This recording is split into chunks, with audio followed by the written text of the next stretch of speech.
NBA 30 биш 32 багтай болох гэж байна. Адам Силвер саяхан одоо NBA-д байгаа 30 баг дээр нэмээд 2 баг нэмэх саналыг гаргацгаад байсан. За тэгвэл яг шинэ багийг юу нь яаж нэмдээ гэж байна. За эхлээд NBA-ийн бүх багийн эзэд хуралдаж санал хураалт явуул. За тэгээд 30 багийн эзэдийн 75% нь буюу 23 эзэн зөвшөөрөх юм бол дийлэнх олонх нь зөвшөөрсөн гэж үздэг байна.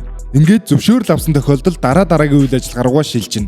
Мэдээж NBA баг нэмнэ гэдэг бол зөвхөн өнөө маргааштай болчих зүйл бол биш. Маш олон сар жил үргэлжлэх судалгаа нэмээд бэлтгэл ажлын үндсэн дээр бол шинэ баг нэмэгдэнэ. За тэгээ хэдхэн хоногийн өмнө буюу 3 сарын 24-25-нд Нью-Йорк хотод болсон багийн эзэдийн уулзалтад 2 баг нэмэгдэхийг багийн эзэд зөвшөөрсөн байлээ. Тэгэхээр ойролцоогоор нэг 2028-2029 оны үеэр тавьсан NBA 32 багтай болох боломж эхний шатанд бүрдэж эхэлсэн.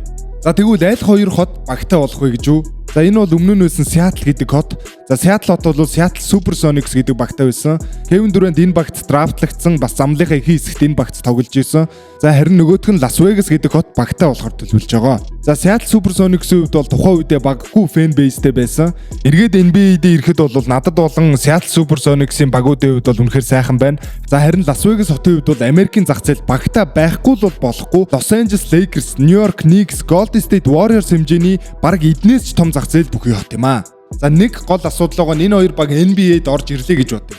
За тэгэх юм бол энэ хоёр баг хоёулаа өрөнд бүсд орно. Тэгэхээр өрөнд бүс 17 баг, дорнд бүс 15 багтай болно гэсэн үг. Мэдээж ийм зүйл бол байж болохгүй. Одоогоор яригдж байгаа нэг шийдэл нь юу вэ гэхээр бүс хоорондын шилжилт гэж нэг зүйл байгаа.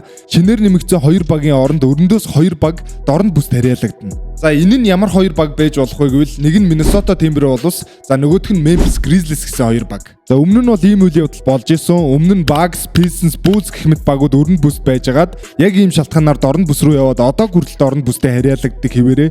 За хамгийн гол нь бид Anthony Edwards, Ja Morant гэх оддуудыг дорнд бүст харах магадлал байгаа нь сонирхолтой. За ингээд дурдаад байвал маш олон асуудал толгой эргүүлсэн зүйлс бол байгаа. За ямар ч тач NBA-д 2 баг нэмэгдэх энэ асуудал бол ердөө цаг хугацааны асуудал болжээ гэдгийг бид эндээс харж болох нэ. За яг энэ бичлэгийн хамтран ажиллагчаар Let's Do Cuts гэдэг барбершоп ажиллаж байгаа. King Tower-ын 143-ын нэгт байрлах энэ газараа нэг ороод гараарай. Өрн дулаан цаг болж байна. Одоо малгай өмсгөө болно. Тэгэхээр үсэндээ анхаарах цаг бол ирсэн шүү залуусаа.